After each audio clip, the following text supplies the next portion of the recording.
আঞ্জুমান-ই রহমানিয়া আহমদিয়া সুন্নিয়া ট্রাস্টে এর অঙ্গ সংগঠন গাউসিয়া কমিটি বাংলাদেশ কেন্দ্রীয় পরিষদের সঙ্গে গাউসিয়া কমিটি বাংলাদেশ, সৌদি আরব আল দোয়াদমি শাখার প্রতিনিধিদের সাথে সাংগঠনিক মতবিনিময় সভা এবং বাৎসরিক অনুদানের টাকা হস্তান্তর।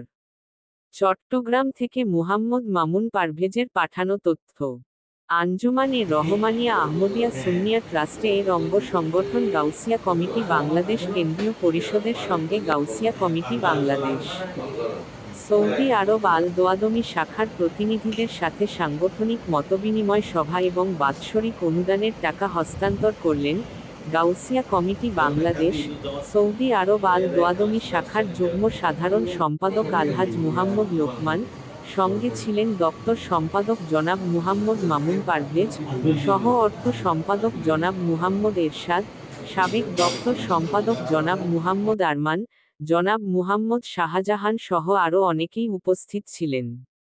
ওই সময় আল দোয়াদমি শাখার অনুদানগুলো গ্রহণ করেন গাউসিয়া কমিটি বাংলাদেশ কেন্দ্রীয় পরিষদের সম্মানিত মহাসচিব শাহজাদ ইবনে দিদার, আঞ্জুমান ট্রাস্টে এর সেক্রেটারি জেনারেল আলহাজ মুহাম্মদ আনোয়ার হোসেন, আঞ্জুমান-ই রহমানিয়া আহমদিয়া সুন্নিয়া ট্রাস্টে এর মুখপাত্র ও যুগ্ম মহাসচিব আলহাজ মুহাম্মদ মোশাহেব উদ্দিন বখতিয়ার, সহ আরও অনেকেই উপস্থিত ছিলেন।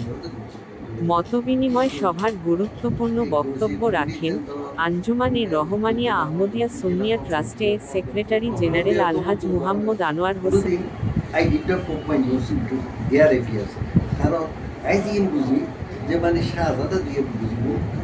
উনি সবার উদ্দেশ্যে বলেন সাংগঠনিক কার্যক্রম আরও বেগবান করার জন্য আহ্বান জানান এবং দায়িত্বশীল এবং সদস্যদের জন্য কিছু দিকনির্দেশনা দেন। আঞ্জুমান-ই রহমানিয়া আহমদিয়া সুন্নিয়া ট্রাস্টে এর মুখপাত্র ও যুগ্ম মহাসচিব আলহাজ মুহাম্মদ মোশাহেব উদ্দিন বখতিয়ার। পরিশেষে মিলাদ কিয়াম ও দোয়া মোনাজাত মাধ্যমে মতবিনিময় সভা সম্পূর্ণ হয়।